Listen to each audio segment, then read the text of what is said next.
Hello Clashers! May bago na namang event, yung Drills and Spill. So paano nga ba i-restore tong event na to? So sa gitna nitong base, maraming monolith, may rage tower pa at inbit tower. Tapos may multi-gear, maraming inferno tower, may multi-archer. Dito bandang baba yung town hall.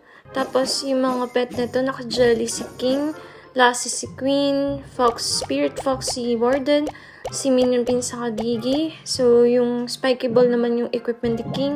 Frozen si Queen. Tapos, nakalaban si Warden at si Minion Pins ay naka-corona. So, dito sa level 8 natin nidodrop si King para i-activate yung kanyang ability. Tapos, magdodrop tayo ng Earthquake dito sa mga monolith. Since ito yung masakit, ito yung i-destroy natin gamit ang Spiky Ball.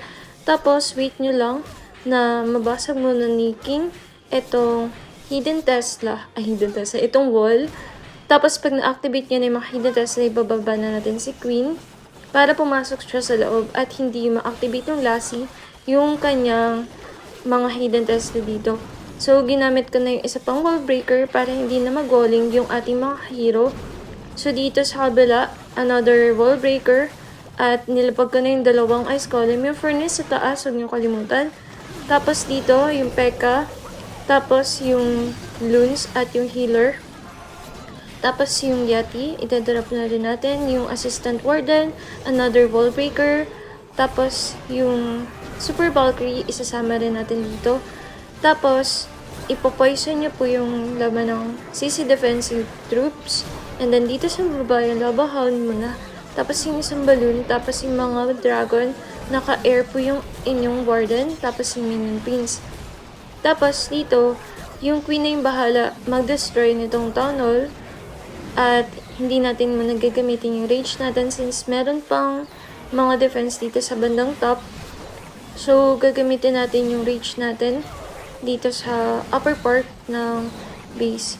Tapos, ibababa ko na dito, bandang 5 o'clock side, yung headhunter para i-target yung minion prince defending hero.